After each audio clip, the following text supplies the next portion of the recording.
စန်ဒီတစ်ချိန်ကအလွန်ကြော်ကြားခဲ့သောခလေးတရုတ်ဆောင်တအုပ်ဖြစ်ခဲ့ဘူးတော့လေယခုခါမျိုးပြားဤရုန်းကန်လှုပ်ရှားမှုများကြားတွင်ပန်းဆိုင်လေးတစ်ဆိုင်ကိုဖွင့်လှစ်ကတာမန်ဘဝဖြင့်နေထိုင်နေသူဖြစ်ပါလေတနေ့တွင်စားတော့ဆိုင်ဖွင့်ထားသောတငယ်ချင်းနှင့်အတူဈေးဝယ်ထွက်စဉ်တငယ်ချင်းဖြစ်သူအိမ်ပြန်ရန်ကားအထွက်မှာကားတစ်စီးကမီးနီဖြတ်မောင်းပြီးတိုက်မိသွားသည်ကိုမြင်တွေ့ခဲ့ရပါလေကားသမားသည်ထွက်ပြေးရန်ကြိုးစားတော့လေဆန်ကထိုကားနောက်သို့အမြန်လိုက်ကရက်တန့်အောင်လုပ်နိုင်ခဲ့ပါလေမျက်နှာနီရင်းနေသောလူတအုပ်ကားပေါ်မှဆဲဆိုကဆင်းလာခဲ့ပါလေဆန်ကရေးကိုချက်ချင်းဖုံးဆက်ခဲ့ပြီးအချင်းလေးကိုကင်တွယ်ဖြည့်ရှင်းပြီးနောက်သူတို့ထွက်ခွာလာစဉ်ဆန်ကသူ့ဤတငယ်ချင်းကိုအရန်နူးညံ့လွန်ပြီးအမြဲအနိုင်ကျင့်ခံရသည်ကိုစူပူခဲ့ပါလေသူဤတငယ်ချင်းကဆန်ဤစိတ်ကူးကိုကြိုတင်ရိပ်မိနေသဖြင့်စန်တီထိုအရန်မှုသမားနောက်သို့လိုက်ခဲ့သည်မှာတရားမျှတမှုအတွက်သာမကရော်ကြီးတောင်းရန်အတွက်လည်းဖြစ်ကြောင်းပွင့်ပွင့်လင်းလင်းပြောခဲ့ပါလေစန်တီသူဤရည်ရွယ်ချက်အစစ်အမှန်ကိုအမိခံလိုက်ရသဖြင့်လှောင်ပြုံပြုံလိုက်ပါလေထိုအချိန်တွင်စန်တီသူဤပထမဦးဆုံးအချင်းနှင့်ပြန်လဲဆုံတွေ့ရတော့မည်ကိုလုံးဝမသိရှိသေးပ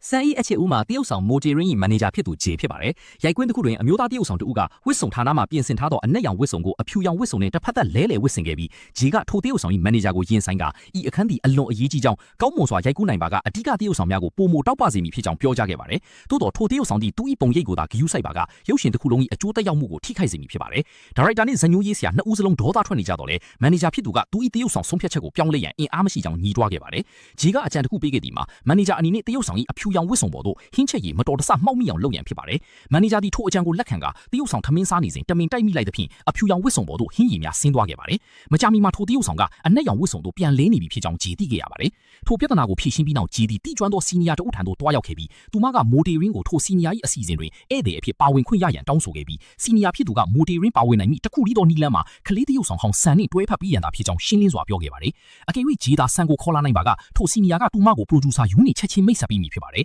။ဂျီသည်ဆန်၏လူမှုကွန်ရက်ကိုရှာဖွေကြည့်ရင်သူ့ကိုဆက်သွယ်တင်မတင်ဝေခွဲမရဖြစ်နေပါတယ်။အမှန်တော့သူမနဲ့ဆန်တို့ဒီတယောက်နဲ့တယောက်အချစ်ဦးများဖြစ်ခဲ့ကြပါတယ်။လွန်ခဲ့သောနှစ်ပေါင်းများစွာကအငင်းပွားပြီးနောက်မှာသူမကသူ့ကိုသူမအားသိသည်ဟုပင်ဘယ်တော့မှမပြောရန်ပြင်းပြင်းထန်ထန်ပြောဆိုခဲ့ပူတာပါ။ဂျေဒီတက်တီမွေးကဆန်ဤပန်းဆိုင်သို့တွားရောက်ခဲ့ပြီးဆန်ကပန်းအိုးတစ်လုံးကိုမှားလာစဉ်သူတို့နှစ်ဦးမျက်လုံးချင်းစုံသွားပြီးတုန်လှုပ်သွားခဲ့ကြပါတယ်။ဆန်ဤတုံရီနေသောလက်များကသူဤအံ့အားသင့်မှုကိုဖော်ပြနေပြီးသူဒီကိုပြန်ထိန်ကသူမှလာရသည့်အကြောင်းရင်းကိုမေးခဲ့ပါတယ်။ဂျီကပန်းဝယ်ရန်လာခြင်းဖြစ်ကြောင်းလိန်ညာခဲ့ပြီးစံပန်းရွေးနေစဉ်အတွင်းသူမကသူ့ကိုအစီအစဉ်တွင်ပါဝင်ရန်ဖြောင်းဖျခဲ့ပါတယ်။ကလေးဘဝတွင်ဆန်နှင့်မိုတဲရင်တို့သည်နမိတ်ကျော်မောင်နှမတရုတ်ဆောင်များဖြစ်ခဲ့ကြပြီးအပြင်လောကတွင်လည်းအထက်တန်းကျောင်းနေဖက်များဖြစ်ကြပါတယ်။သူ၏လက်ရှိဘဝနှင့်အတိတ်ကိုပေါင်းဆက်ကလူအများရှိတွင်တင်ဆက်ရန်သူမကမျှော်လင့်ခဲ့ပါတယ်။ဆန်ကအတိတ်ကိုအသုံးချခြင်းသို့မဟုတ်သူ၏ကိုရေးကိုတာဘဝကိုထုတ်ဖော်ခြင်းကိုပြက်ပြက်သားသားညှင်းဆိုလိုက်ပါတယ်။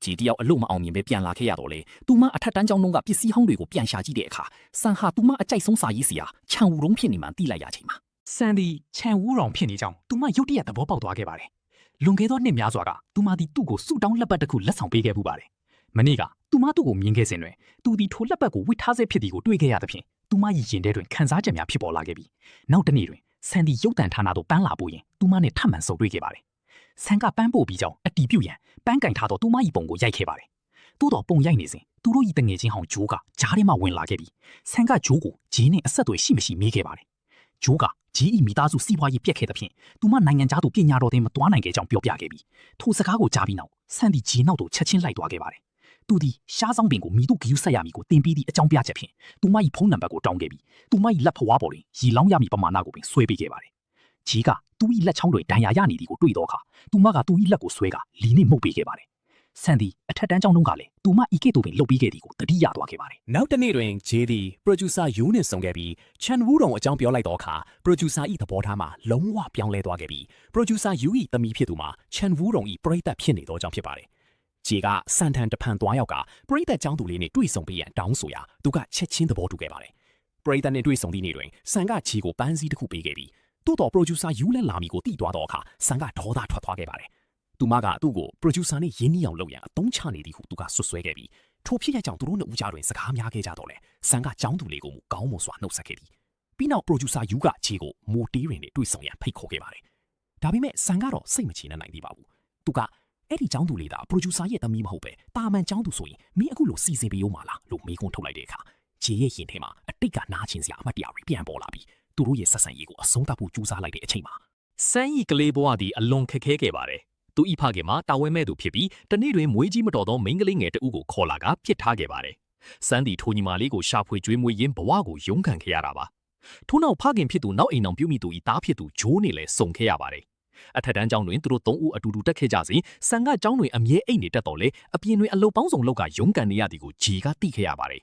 သူတို့နှစ်ဦးအတူတူရှိနေခြင်းများတွင်ရင်းနှီးလာခဲ့ကြပြီးတယောက်ကိုတယောက်စိတ်ဝင်စားလာခဲ့ကြပြီးကျောင်း president အဖြစ်စံအိမ်ကိုတွားခဲ့ရမှာသူဒီကျွမ်းကျင်သောထမင်းချက်ဖြစ်ပြီးအကြီးအချင်းရှိသောစာရေးဆရာဖြစ်ကြောင်းသူမသိရှိခဲ့ပါတယ်။သူတို့နှစ်ဦးကြားကောလာဟလာများထွက်ပေါ်ခဲ့တော့လေဂျီကဆန်ကိုအမြင်ယုံကြည်ခဲ့သူပါ။စာအုပ်ထုတ်ပွေပြီးနောက်ကမ်းခြေတွင်ဂျီကသူမ၏အချစ်ကိုဝန်ခံခဲ့တော့လေဆန်ကသူ၏ခက်ခဲသောဘဝထဲသို့သူမကိုဆွဲမသွင်းလို့သဖြင့်အတင်းအကျပ်တွန်းထုတ်ခဲ့ပါတယ်။ ထိုစဉ်ကချေးသည်စိတ်နာပြီးငါ့ကိုတိတယ်လို့တောင်ဘယ်တော့မှမပြောနဲ့ဟုဆိုကလမ်းခွဲခဲ့ခြင်းဖြစ်ပါတယ်။နှစ်ပေါင်းများစွာကြာပြီးနောက်ပြန်လည်ဆုံတွေ့ချိန်တွင်နှစ်ဦးစလုံး၏ရင်ထဲမှာခံစားချက်ဟောင်းများကြန့်ရှိနေစေဖြစ်ကြောင်းဝန်ခံခဲ့ကြပြီးစံသည်ဂျေကိုတွေ့ကျင်သည့်စိတ်ကိုမထိန်နိုင်ပဲပန်းဆိုင်အင်ကြီးပင်မချွတ်ပဲရုပ်တံဌာနသို့လိုက်သွားခဲ့ပါတယ်။ထိုနေရာတွင်ပဲစံကသူမကိုဖတ်ထားလိုက်ပါတယ်။နောက်ဆုံးတွင်စံသည်ဂျေ၏မျက်လုံးများကိုကြည့်ရင်သူမ၏ရုပ်တံအစီအစဉ်တွင်ပါဝင်ရန်သဘောတူလိုက်ပါတယ်။နှစ်ပေါင်းများစွာဝေးကွာနေခဲ့ရတဲ့အချစ်ဦးနှစ်ဦးဟာအတိတ်ကနားလည်မှုလွဲတာတွေကိုကုစားနိုင်ခဲ့ကြပြီးသူတို့နှစ်ဦးဟာအရက်မူးနေတဲ့အချိန်မှာတယောက်ကိုတယောက်တတိယနေစေဖြစ်ကြောင်းဝန်ခံလိုက်ကြရင်စံကဂျီရဲ့လက်ဖွားပေါ်မှာရေလောင်းရမယ့်ပမာဏကိုဆွဲပေးခဲ့တဲ့အမှတ်တရလေးနဲ့အတူ